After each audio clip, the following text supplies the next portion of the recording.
speed, power, endurance, recovery. All these require the 40 quadrillion mitochondria in your body to be able to produce the energy molecule ATP. Can Goodphyte help with that? In this episode of the Reclaimed podcast, Goodphyte founder Amy Puzey interviews Alyssa Turner, who's a long distance runner and biohacker. It's always worth your time to listen to the testimonial of somebody who tracks everything. Hey, Alyssa, thanks for joining us on Reclaimed. It's really nice to be able to chat with you. We've chatted a little bit before, just briefly, I think when Anthony and I were FaceTiming a little bit. But I would love for you to tell us about your background in running and kind of you've had some recent breakthroughs with Goodphyte, which, you and I chatted really briefly last night, but I don't know the extent of it. I know you're an elite runner. But yeah, dive in. Tell us about yourself and your running background. Yeah, I just like it a lot. And I've kind of historically not been fast. I ran through high school and just by like some miracle, like I got to run in college and it was always shorter stuff. Like it wasn't the 100 meter, but I did like the 200 and the 400 and I did the 400 hurdles and that was kind of it's just what I liked to do. Like I kind of like the effort and I like the work for it. And I ran through college mostly because they needed numbers to like make the team work. So I got to run in college. I graduated college and didn't have like an outlet for athletics.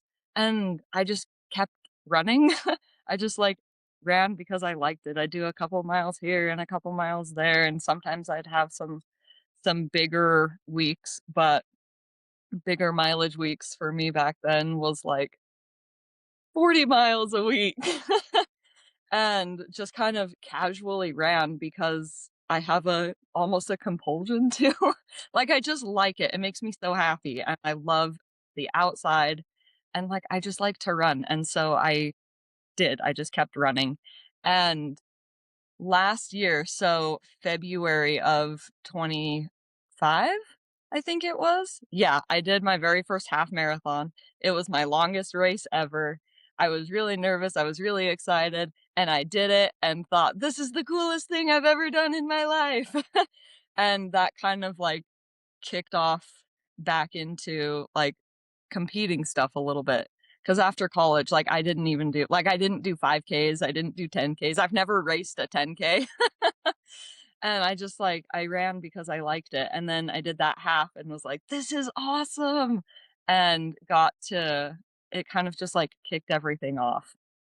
And I was faster than I thought I would have ever been at all. Like, I split, like, I think it was 7:32 averages for my half, and that same, like, calendar year, a handful of months later, I did my very first marathon ever and turned my, like, half splits into my marathon splits, so I was splitting, like, 7:30 X's-ish for my marathon, and I was gonna qualify for Boston, but they misdirected me off course at an aid station, and they sent me on the half marathon course instead of the marathon course, and so I immediately like, I got done with my race, I was like, "They just misdirected me, I don't know what to do, like, how does this work?" Because I've never done this.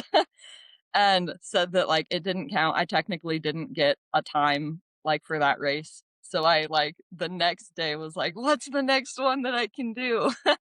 And found another marathon and signed up for that. It was a handful of weeks later, I think it was 5 or 6 weeks later, so it was, like, a block and got my Boston, but not by the 4 minutes under that I needed to be or the 4.5 or whatever it was.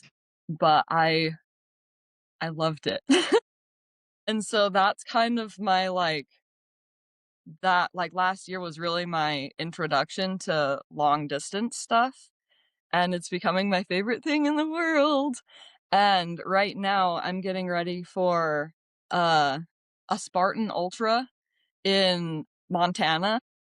And it's gonna be my first ultra ever, and I'm gonna do so good, I'm so excited for it. I just had a 100-mile week. I've had a couple of others before, um, but they were different. My, like, previous 100-mile weeks, it was jogging is really all it was. Like, I jogged and got 100 miles in my week, but, like, this time it's workouts. Like, I have workouts. We're doing sandbag carries, like carrying sandbags for a mile and doing like water crossings and like swimming through the river and having pace work days. And really all of this like good stuff. Like, I'm at least kind of trained. Like, I'm kind of fit. I have fitness. Like, I have a good baseline. And so we just got back from our big, like, pilgrimage trip that we do from Durango to Chimayo, New Mexico, Oh, and cool. when we came back, started taking the, like, original, the OG Goodphyte, and we were I think it's, like, a big dose of it.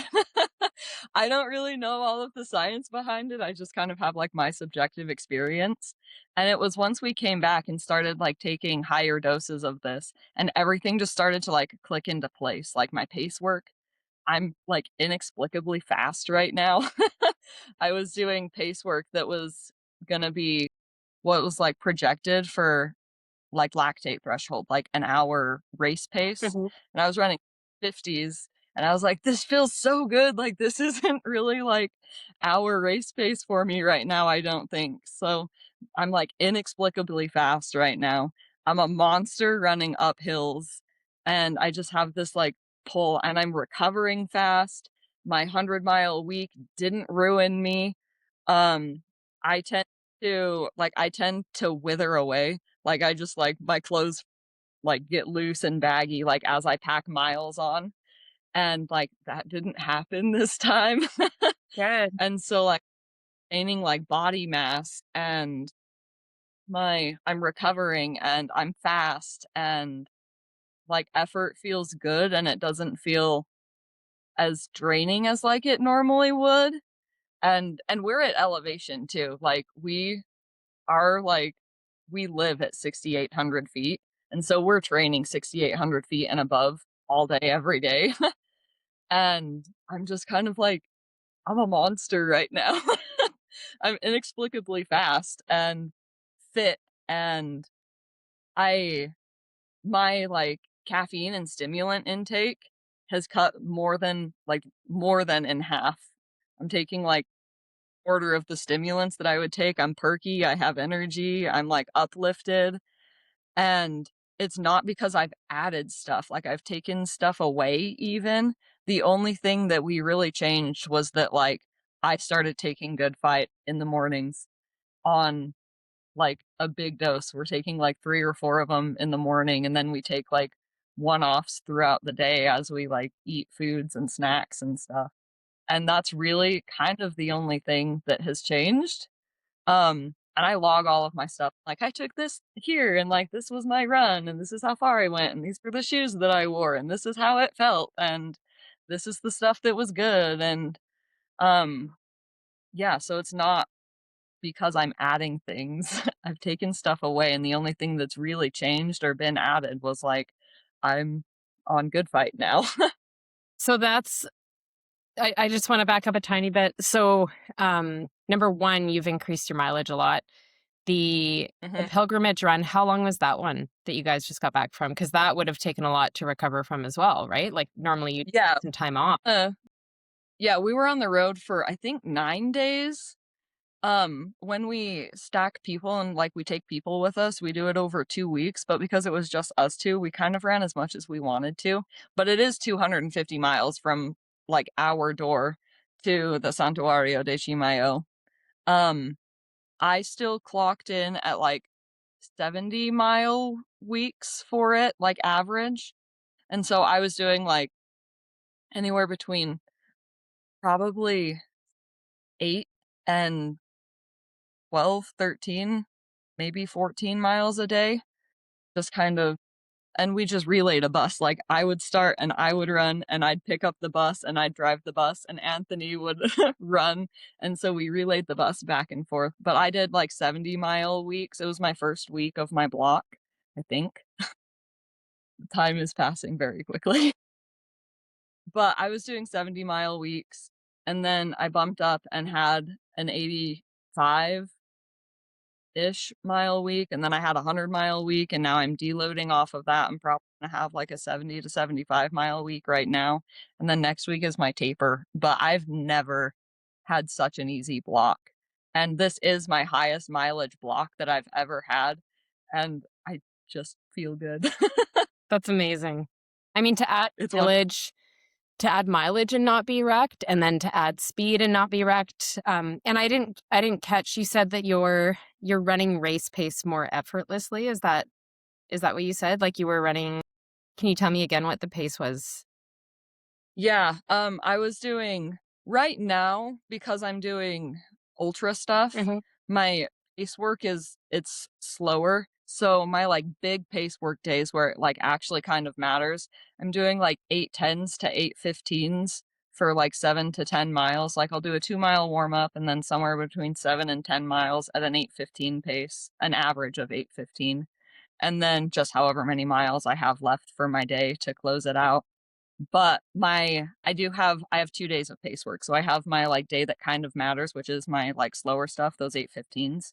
And then I have another day where I do fast stuff just for neuromuscular recruitment and to kind of, like, stay sharp and not get flat so that I can still be springy. And it's supposed to be, like, an hour race pace effort, which we're projecting for me to be, like, 6:55 maybe-ish, like, right in around there, and I'm just rattling off, like, 650 flats, and This it is at doesn't altitude too. feel Yeah, and we're at altitude, Yeah. and it doesn't feel like my hour race pace effort. Like, these 650s are easier than my, like, 730s were that I was training for my half marathon with. That's And were they I felt like a monster trying to run 730s down the road. I was like, "I'm so fast." And now, like, 730s are pretty casual, and these, like, 650s, they feel good, and they're like I feel powerful, like, I have spring in my step, and it's just, like, I have energy, and I'm not as fatigued, and I'm recovering, so, like, I'm able to, like, maintain this like spring and this bounce and the energy and the effort, like I'm not fatiguing as fast and I'm recovering out of fatigue faster. And so like these 650s are just kind of like they came out of nowhere. Like I wasn't planning on like I'm gonna run 650s, I'm gonna make that my like hour race effort, my like true lactate threshold. Like that's not what it is anymore. They just kind amazing. of came out of nowhere. So, and this was, sorry, tell me again, you started taking the 4 capsules of the OG, and that was a few weeks Mhm. ago? Yeah, it was I think this is my week 5. And so we started taking me and Anthony both, we started taking more of them kind of more religiously and like being more on top of it and pairing it with like when we have all of our nuts and our seeds and our like legumes and stuff. And so we started doing that 3 weeks ago. I think it was 3 weeks ago. And we've been pretty consistent about it. And how, like, when you started that higher dosing, um, how quickly do you think you felt the change? Like, when did you notice that you first were like, why is this so effortless? Or why am I running so fast? Or why am I recovering better? How soon? Yeah, Few days, a week? How quickly did you feel it? I think that it wasn't very long. It was a handful of days, and I don't think that I, like, connected the dots all that well until, like, actually relatively recently. It's just been, like, every day I'm like, "Wow, this is so good, like, let's go around, let's go play." And the next day is the same thing, I'm like, "Oh my gosh, let's go." And so I think it took me a little while to, like, connect the dots and, like, put it all together, but it was I really think it was only, like, a handful of days, maybe a week. Okay. And so tell us, I mean, we'll do another podcast with Anthony, but is he noticing similar results as well? Like, are you both feeling that same bounce? And I'd love to hear about like just your mental energy too, or like you're saying you feel a little bit mentally better? Not that there was anything wrong before, but if you're feeling more stimulated or more excited or more ambitious, are you noticing that as well? Yeah, I call it uplift. I'm like, I just like, because I'm a tired person. I'm the person that's like, I know what's in how much caffeine is in all of the energy drinks. Know, like, what types they are and, like, what they're like coffee extracts, and if they have, like, the, like, nootropics and stuff in it. Like, I'm that person because I run off of stimulants and cortisol.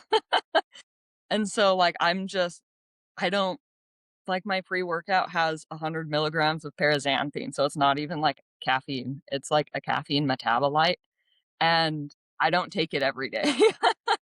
And so, like, I have this, like, uplift and my day doesn't stop when my day kind of starts in the afternoon. Like, I go out and I run in the mornings and I do my morning routine, I go run, and I get back and I teach music lessons, I teach voice lessons. Like, I got my degree in music and in vocal performance, and so my day starts in the afternoon because that's when everyone gets out of school and I start teaching. And so it's not just that, like, my runs are better or I'm, like, perkier, like, in the mornings, like, my day is smoother and my day goes better and I'm, like, alert and attuned and ready to, like, teach my students too, and it's been a noticeable difference. And on Anthony, we're kind of at the same point in our training blocks. We're like 1 week staggered. He's a week ahead of my block. His block was 1 week longer than mine. But I can't speak for him 100%, but we're pretty attuned. And like he's been having good runs and we're both we feed off of each other a little bit. And when we're both perky, it just kind of like makes it even, like, bigger and more noticeable for us. Um, but so I think that he's been having the same sort of stuff. Amazing. Yeah. Well, good to hear. And yeah, the sustained energy piece is really interesting to hear that you're like, because often I always talk about giver and taker workouts. So like the giver workouts are just like nice, easy, slow runs with friends and they give you energy. And the taker workouts like bury you and you're wrecked for the rest of the day or the next day, or like it's a few days. You Mhm. feel like hungover from a really hard workout and you're just buried. Yeah. Um, and so are you feeling like those hard workouts aren't doing that to you since you've started taking the good fight? Yeah, I still get, like, that little bit of a training hangover just because it's, like, enzymes and effort and energy and, like, mental focus, and I've been doing a lot of trail stuff. I'm not a trail runner.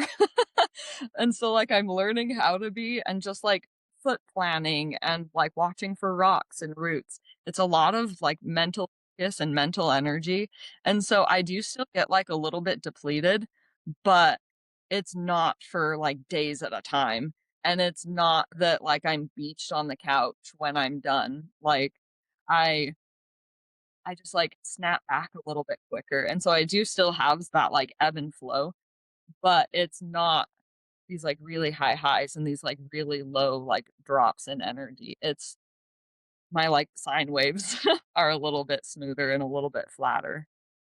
And what are you so tell us a bit about the Ultra Dog House because for people who don't know, you guys are biohacking a lot. You've got Yeah. optimizing absolutely everything. So can you kind of give us um, a little bit of background on kind of what you're doing there, what you're measuring, I guess, in terms of metrics, like your sleep, or what are you Mhm. doing regularly that you've seen a change, I guess, since you've started on the higher dose of Good Fight? Yeah, we do morning routines. And we try to get up at least around the same time every day. And we go outside, we get sunshine in our faces. We have a stream out back. And so we like cold plunge in the stream. We sit in the stream and Nice. we hum and like breathe in like through our noses for all the nitric oxide. And so we're getting our cold, we're getting grounded, all the like negative water ions and the sunlight. And we come inside and drink our fluids with we've been doing methylene blue because we're doing a lot of red light too. Um, and so like we come in and we drink our fluids and then we get in the sauna space, the like infrared sauna bulbs, and come out of that, I drink my, like, little tiny cup of coffee. It's itty bitty, like, I can't, like, emphasize enough that, like, I'm not on stimulants like I usually am. Amazing. But, like, we drink our coffee because coffee in and of itself has benefits, and so we have, like, our coffee, and go through and we get our workouts done. We have, like, pre-workout routines that we do to like, I have a little bit of, like I tend towards tightness, so I have, like, a little bit of calf tightness, and, like, I do plyos to kind of, like, open everything up. Um, and that's kind of our morning, and then we do our running stuff, our exercising stuff. If we have strength work, we'll do our strength work, and then we just kind of, like, carry on with our day, and I lesson prep, and I teach my students, and that concludes my day for me to just do all of it again the next day. Um, and I think that really the biggest effect that I've had or that I've noticed is, like, energy level and uplift and, like, alertness, and tasks don't seem as daunting, Hmm. and going through and doing all of this stuff, it's a lot of demand. Yeah. And even the, like, red light is a mitochondria stressor, like reactive oxygen species and everything. And so we're asking a lot of our bodies and of our brains and even, like, emotionally. Sometimes it's like, I don't wanna get up, I don't wanna do this. But it hasn't been as daunting because I'm not running so close to empty or at, like, the bottom of my barrel. Right. And that's probably my, like, biggest thing is that everything feels better emotionally and physically. Amazing. Yeah. So you've got, it's hard to know exactly. Obviously, you're getting all the micronutrients, you're absorbing amino acids more, but also Mhm. just the phosphate release, right? So you're intentionally eating phytic acid in all your beans and grains and nuts and seeds and everything, and taking the phytase with that, which is then releasing the phosphate to help with ATP. So hopefully you're getting a bit of an ATP boost from all of that, and just better energy, and your mitochondria is working better. Hard to know without, doing a full study on it, but that's some of the theory that we think, in terms of what's happening. And then just like better oxygen delivery to your muscles as well. So it all sounds really positive. How's your sleep? Are you sleeping? Do you notice any change in your sleep at all, or I My sleep hopefully this is an okay topic. My sleep fluctuates so much, like, with my cycle okay? Oh, that yeah, but I tell do us. yeah, Yeah. like, I track my sleep, and I, like, track my cycle religiously, and I have forever. Like, ever since I was, like, a teenager, I don't know, that's just how my brain works. I'm analytical and, like, I like to learn things, and I'm like, "This does this, and this does this." Yeah. And I think about everything as this, like, big spider web, and you, like, pull on one section and pull on another, and they all kind of, like, pull on each other. So, like, I track stuff, and I keep track of everything. I track my sleep, I track, like, my basal body temperature, and my REM, and my deep sleep, and, like, how much I'm awake, and my restfulness, and, um, I I tend towards, like, tension and stress and, like, a little bit of ampedness, I, like, historically and chronically have had a little bit of a hard time sleeping, and with, like, my cycle fluctuations, that changes a little bit too, but I've been getting good sleep. And I've tried a whole bunch of stuff. I've done the melatonin and the valerian root, and, like, sometimes stuff works and sometimes it doesn't. And so sleep's a little bit slipperier of a slope for me, just because, like, there are so many factors that, like, seem to do stuff but also seem to not do stuff. Um, but this block, I have been sleeping really well, and I haven't been getting up as much in the middle of the night, and if I have a cat, and I love him very much, but he purrs, like, on my face, and he just wants snuggles, but I'm like, "Buddy."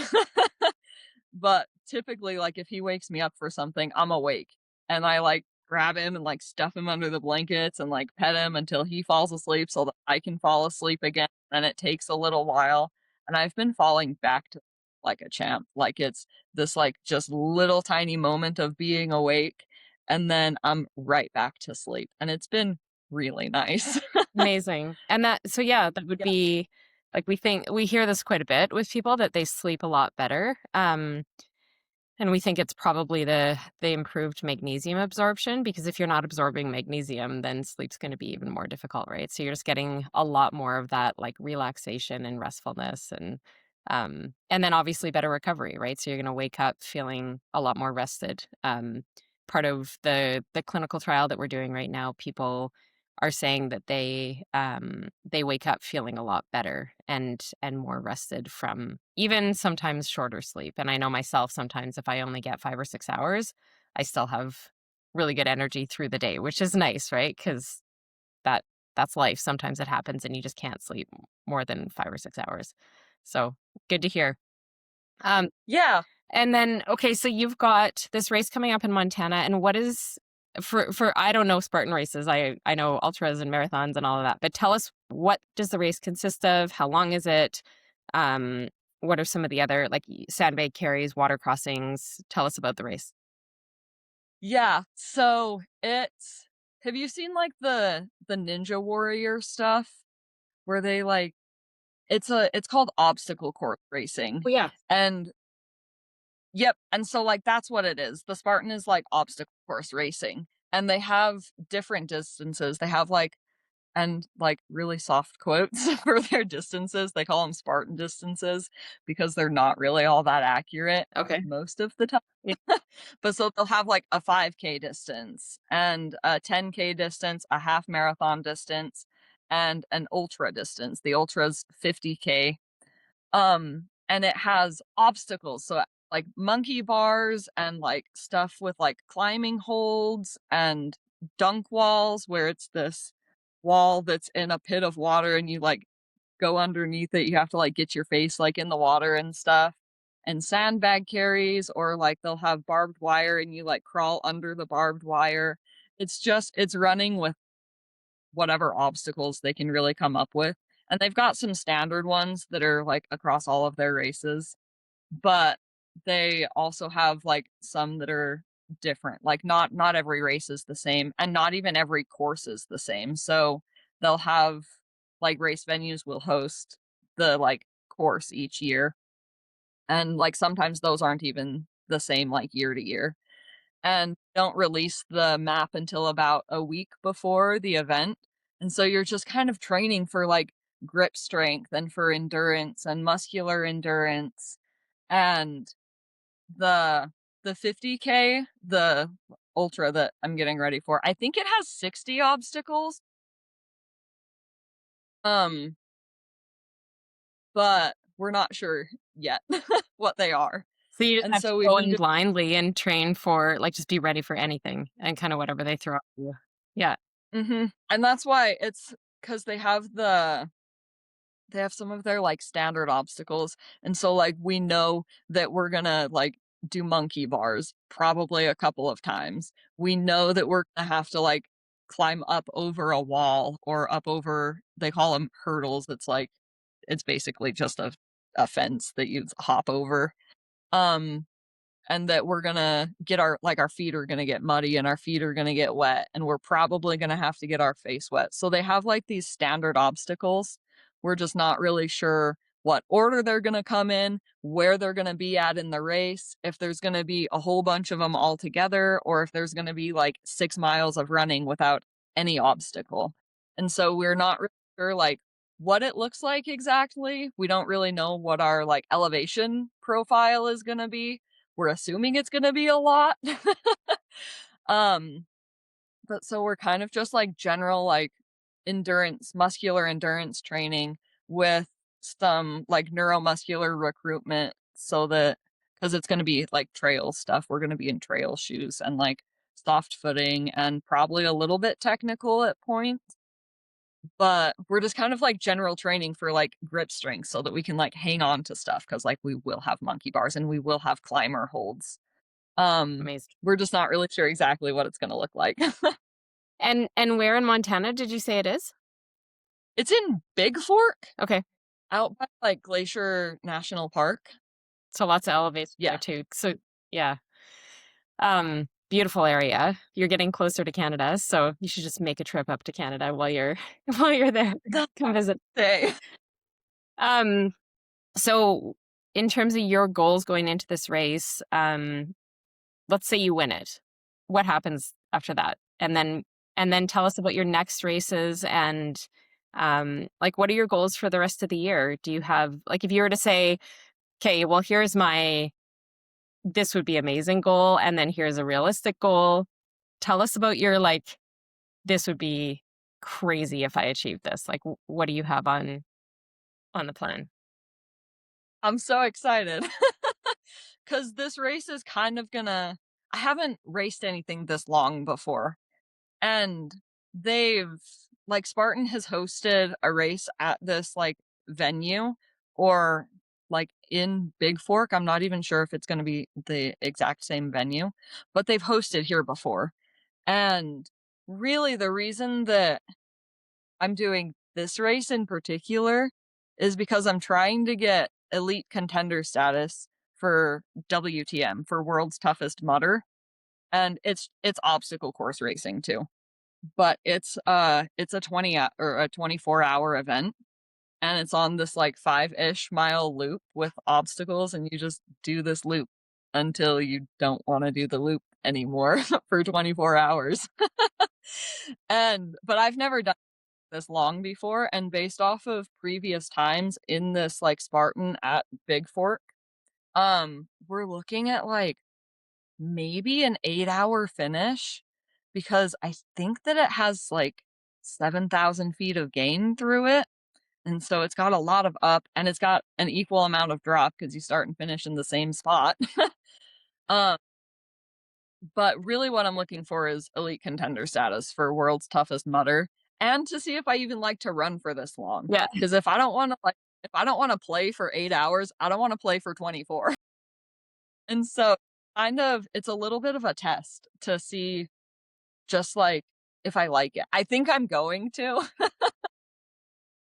but it is kind of to like I don't want to say diagnose, but diagnose like whether or not this is like a good fit for me and for what like my body wants to do and what I like to do and what's going to be fun because that's like if I'm not having fun, I won't do it. I'm not that tough. Like I'm not really tough, I'm not really gritty. I just like want to play. Um and so Big Fork is to see it's the test for World's Toughest Mudder, which is in June. Okay. And then this is probably the silliest thing that I could possibly do, but I'm so excited for it and I've looked forward to it for 3 years and this year I signed up for it and it's the Taco Bell 50K in Denver. Okay. And it's a 50K and you have to like go to Taco Bell locations and they have like all these little like side quests. It's like you have to eat a this and like drink a this and stuff. We're gonna like I'm so excited. It's so silly. But I've looked forward to it for 3 years and I've told myself I'm gonna do this. And this year, like I finally registered for it. So I have Big Fort, maybe WTM, probably. It's gonna be so much fun and I'm gonna like it and it's gonna be awesome. I'm like get to play. If I was 12, this is all I would want to do was play on a playground for as long as possible. So why would I not like that as an adult? I love that. I love that you say play because it's not like you're going out there and working. And, we were talking. So I used to do mountain running, just uphill mountain running. And my coach said to me, you need to just get comfortable in the pain cave. You're not going to get out of it. So don't expect to, because it's just going to be painful the whole time. And setting that expectation was actually really helpful, I think, because then you're not going into it thinking like, this is running flat and this is going to feel easy at some points because it just never does. So that translation into like startup and biotech is actually quite good because you just know how to be comfortable in the pain cave. Anyways, that was kind of my mentality around running. And so to hear you say play is actually really fun, like to be enjoy, I mean, I'm sure there are points where it hurts too, and you're gonna be pushing hard, but to say play is like, it just brings so much more joy to that gift of racing, and like to get to do that. And training, you know, I'm sure you training hurts. You're pushing hard, Yeah. and to get to celebrate that on race day and be out there playing. I love that is. Yeah, I work very hard, but, like, also I like it. Like, I think that we're meant to work hard, like, our that's what our bodies respond to. If Mhm. we don't give our, like, bodies or our brains if we don't give ourselves stimulus, we turn into mush. And, like, actually, like, we turn into mush. Yeah, And we give ourselves stimulus and we, like, work towards things. It it allows us to work towards bigger things, and, like, we respond to that. I think we're meant to work. And so, like, I'm not afraid of it, I'm just not that gritty. Like, I like the process, I like breathing hard up a hill. I I like finding, like, mechanics and, like, glute activation and, like, trying to, like, because 'cause I'm chronically a sprinter. And so I like straight leg land and, like, pull with my hamstrings, and so I like finding new mechanics and, like, fine-tuning things, and my little analytical brain is like, "What if we change this one thing and we don't change anything else?" And, like, I like the effort, I like breathing hard. It it's fun to run fast, and it's fun to run hard, and and if I'm not having fun, I won't do it. I love it. And okay, one other question. How long does it take you to get into flow state? Like, do you focus on that intentionally when you're running? Do you feel that when you're racing? Is that kind of something you work on? And how often do you feel it when you're running or training or racing? Yeah, it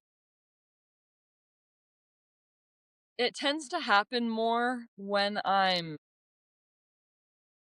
not actively focused on something specific. That's rather vague. But, like, if I'm doing pace work, I'm not super flow statey because I'm, like, waiting for my watch to tell me that I'm too fast or that I'm too slow, and so I'm, like, checking in on time and pace, and I'm, like, averaging miles. I was 5 seconds over I was 5 seconds too slow for this one, so I need to be 5 seconds faster over, like, the next 2 so that I can, like, bring my average back down. And so that's not very, like, flow statey, but if I'm just out running, if I'm, like, working up a hill or, like, if I'm just trudging with, like, happiness, um, it's not all that hard. I'm like, "Wait, was that mile 5 or was that mile 9?" I'm not really sure. And so for longer stuff in particular, where I'm not worried about pace and I'm not trying to, like, make averages or do, like, runner math or anything, um, it's I'm pretty good at clicking into it. Yeah. And I think that it comes from, like, my music stuff. Because while I was in college, I sang opera for 4 years. I went to Italy and I sang opera in Italy for a summer, Wow. and I've done choral music and I've done, like, solo stuff, um, and I love piano. And so, like, I play piano, not super well. I wouldn't call myself a pianist, I would call myself a singer who also plays the piano. But it's really easy, and, like, I've composed stuff, and so that's very flow statey, and that doesn't take much for me to, like, sit in. I just kind of, like, follow notes and, like, auditory, like, lines, and I think that that taught me how to find, like, flow state through movement too, because it's kind of even though they're, like, different worlds, they're not all that different. It's like it's lines and it's movement and it's flow. And so I think that, like, my music carried over, like, into my athletics and has helped me settle into just, like, the rhythm of running and the rhythm of breathing and, like, feeling the sunshine and not worrying about stuff and just kind of putting in the effort that feels appropriate, especially for long stuff where like sometimes like long runs are 3.5 hours. Like it can get boring. Yep. But if I can just kind of like allow stuff to exist in like space and time, and like I'm just part of space and time, it it carries gentler Mhm. and with a little bit less urgency, and it actually makes stuff easier, and I don't have to worry about time or paces. It happens with like marathon pace stuff too, because it is what it is. Like you run 720 miles and that's what you do for pace work. And so you like click into that rhythm of like breathe in steps, breathe out steps, breathe in steps, breathe out steps. And so I think that the repetitiveness of it is just, it's kind of calming and like flow inducing. And so it's not something that I actively try to like make happen, but I do allow space for it to happen when it does. Amazing. Um, yeah, I didn't know that about your background in music. Yeah. And do you think you'll wear a watch during the Spartan race, or do you think you'll just let yourself go with your body? Because if you're feeling this good, do you think that wearing a watch would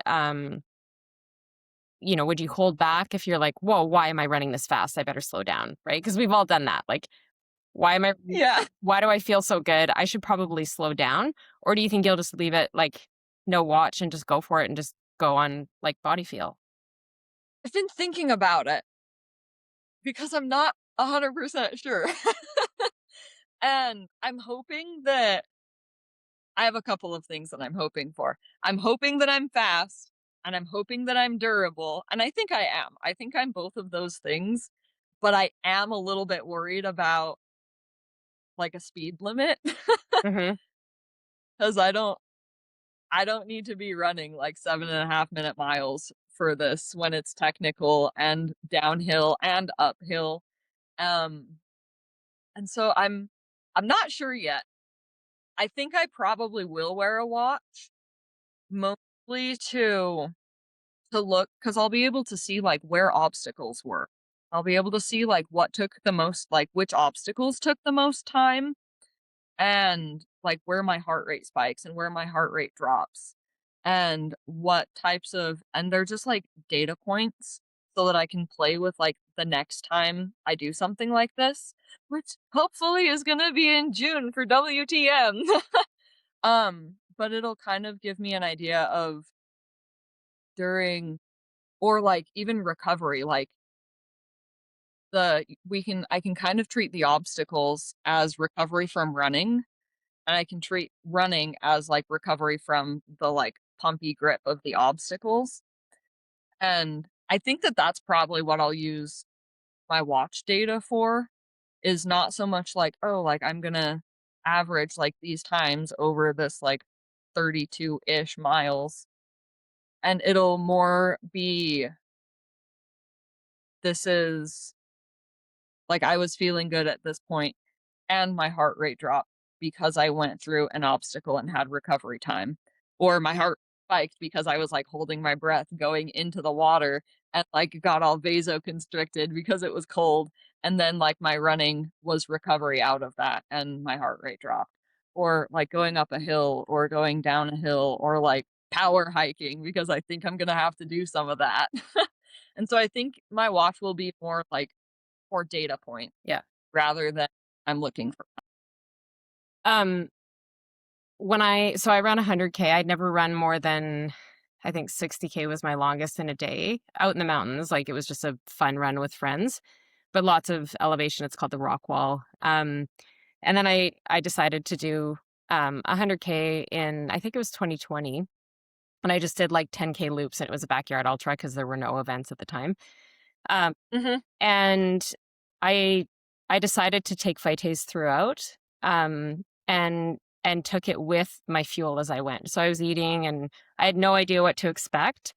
Um, but I think, and I don't know if you've experienced this. I've experienced this with Trans Rockies, where like the first few days feel worse than the final days, oddly enough. Like you'd think that you would be going, and I didn't have phytase when I ran Trans Rockies, but um, you think that you'd be going through it getting more and more tired, but somehow it's like your body just like there's a lubrication that happens and you just start to feel better as the days go on. And I think the same thing happened.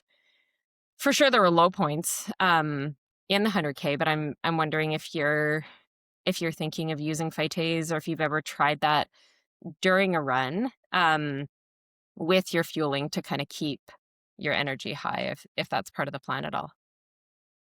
Yeah, I hadn't even thought about that. And my fueling strategy, I don't have a super good one yet because we won't have fuel on course, and, like, we're crawling under, like, cargo nets and stuff, and so it'll pull a vest off and it'll pull a belt off, Yeah. and so I'm, like, scheming, like, how I'm gonna carry, like, empty bottles with fuel in it so that I can, like, fill my bottles, like, on course, but, like, because course doesn't have fuel, it just has water, basically. But so, like, how I'm gonna carry bottles Okay. with my fuel in it so that I can fill it with water, but not have, like, a full bottle, like, stacked in my body somewhere. Um, so I'm, like, scheming all of that, but I haven't thought about doing phytates, like, with fuel. That hasn't even crossed my mind, but I will play with it. I just wondered leading into it, like, if you've got some time in some of your training Yeah. rooms, we did do a hydration test on phytase because we've got an electrolyte coming out that'll have phytase in it, and it does last for 12 hours. So you could pre-mix, like you could put it in your bottles in advance if you're going to be carrying them, or you could just like put a bunch of capsules in a little bag and stuff it in your bra, which is Mhm. I've done I've done that before. Then you can just pull them out and grab a fuel. I mean, obviously practice. You don't want to do anything on race day, but you'll have to let us know if you end up trying that. Obviously, great for recovery afterwards to make sure you're getting all the nutrients. But I'm just really curious to see what happens during because I think I've only done it in that one race. I didn't really race after that, but the 100K that I did it in, I've done it in long runs and it definitely helps to keep the energy high. Mhm. You just kind of don't go downhill as fast when you Yeah, you don't phytase. crash. Yeah.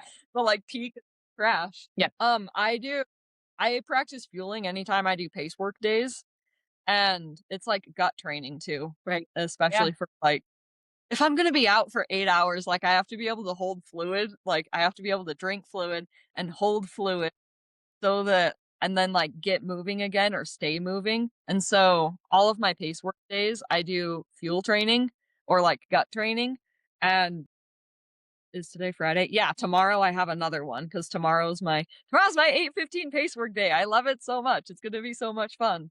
And I'll probably end up somewhere between I need a longer one, so I'll probably end up with about 20 miles tomorrow. And I like do my pace work, I stash a bottle and take all of that and I do a little bit of fueling. Not even a little bit. It's a rather aggressive amount of fueling. And then I just like keep going. And so I'll stash little, like, good fights with it, Yeah. and I'll try it literally tomorrow. Yeah. Let us know how it goes. I will. There's a lot of, I know you've heard this, but in ultras, people, there are just so many stories of people not being able to keep food down or keep their electrolytes in or their gels, and they end up vomiting on course, right? And your body has to prioritize either digestion or getting blood to the muscles, right? So I think often that's what happens is that your body's like, okay, make a decision here. Like, do you want me digesting food, which is going to take 70% of my energy, or do you want energy going to the muscles? And so it's like, okay, get the food out, right? Um, Mhm. and part of the reason we made an electrolyte was just so that people could be actually like take that pressure off the digestive system. You still need calories, you still need all your electrolytes, you still need to have that coming in, but um phytase will help absorb, like it helps take the pressure off the body. So that was part of what we were thinking with the electrolyte, and I'm really curious to hear what you think of it if you start using that in your training and then in racing too. When obviously it's not going to work for like a 5 or a 10K because you're probably not carrying anything with you. Nope. So you think ahead of time, but in the longer stuff, definitely, I think I took one capsule every lap, so about every hour, when I did the 100K. Um, and just like with whatever I was eating. So it was a pretty high dose, but I was able to finish 100K when I'd never done anything like that. So you never know. Yeah. Yeah. Yeah. Let us know. Yeah. I'll play with it. And I'm so consistent. I'm so consistent and I keep track of everything. And so like all of my fueling is the same. I'm not like, "Oh, I'm going to do like this gel today with like this much water." Yeah. It's always the Yeah. same. And so I know how I respond to it and I know how I respond to it at different points in my cycle cuz it changes cuz like being a girl.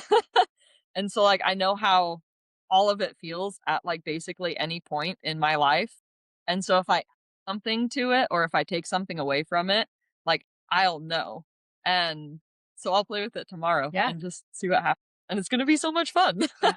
I can't wait to hear. Um, is there anything else you want to tell us about Goodphyte, about your training, racing? Anything else we should know?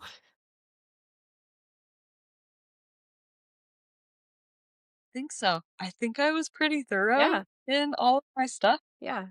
I'm I'm really excited to like play with stuff and to learn stuff because I don't know like the science behind it or like the studies and I just kind of like blindly trust what Anthony says. He's like, "Take this and do this thing." And I'm like, "Okay."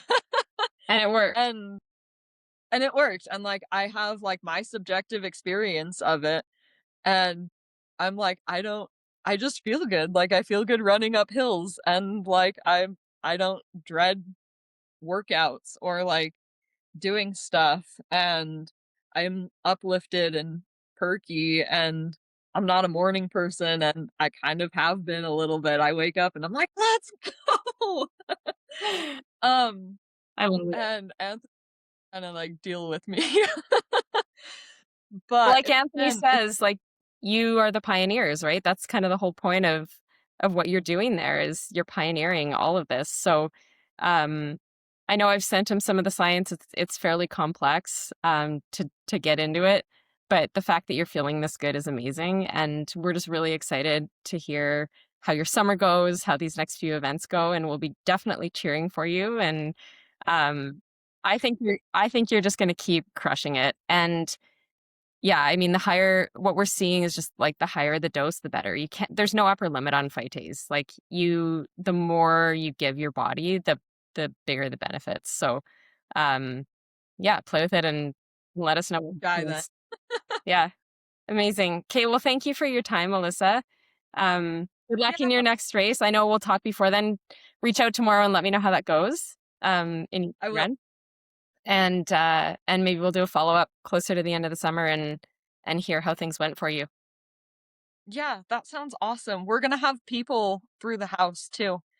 I'm doing a kind of a soft project, and it's gonna be because I got roped into with love, like the every women's marathon. It's gonna be in February of 27, Okay. and so there's this little team of us. There's like 3 of us, and we're like supporting each other through it and like training separately because they're in a different state, but together still. And those other 2 girls are gonna come into the house, and I get to just, like, share all of the stuff that, like, works for me, and so, like, I'll rope people in too. I'm gonna be like, "Just do this thing." Just And I'm really excited. me. Yeah. And so if people want to learn, because I know you have people come through the house who want to learn about what you're doing and all of these Mhm. um you all do a lot of research on optimizing. How do people learn about you and kind of what you're doing in the house and do you have openings for other people to come and join? Or I know Anthony's doing another camp, I think, coming up, or maybe you both are. Um, can you tell us a bit about that and just kind of where to find you and follow you? Yeah. Anthony is kind of the head of our operations because I'm not all that good with social media. Um But yeah, we're gonna do mayhem. We call it mayhem because it's in May and like it's gonna be so much fun. So we have our like mayhem camp that's coming up in May. I don't remember the dates off the top of my head. I was wondering if I could see my little like we have a chalkboard wall that we put everything on, but I can't quite see it from here. But we have a camp in May. We do have spots and getting just like reaching out to Anthony on like Instagram or like, I don't have all that big of a following, but I respond a little bit better than Anthony does. Really either of us, just reaching out to either of us on Instagram. 'Kay. It's probably the best way to get a hold of us. Um, and we do everything kind of by word of mouth because we're not huge. We're not like trying to like cater to like corporation style like camps or anything. We're just like we have fun and like we want to share that with everyone. And like Anthony is elite and he's got secrets. He knows the like biohacking community and all of the stuff and he knows the science behind things. Yeah. And I'm learning about stuff. And so like we have like I call them the not so secret secrets. Like we have the not so secret secrets to share. And that's kind of like all we wanna do, so everyone should come play. But okay. Well, we'll put your Instagram handles in the notes, and then if people want to chat with you or come visit, then they can reach out that way. That sounds Thank you for awesome. your time. Good luck in the run tomorrow, and good luck in the Spartan race in Montana. We'll definitely be watching. Perfect, thank you so much. I'll keep in touch too. Sounds good. Thanks, Alyssa. Yep. Thanks very much for watching all the way to the end. If you like this content, we have 2 other recommendations. And don't forget to subscribe and like the video. And if you have some other friends and acquaintances that you think might benefit from the information, please share it with them.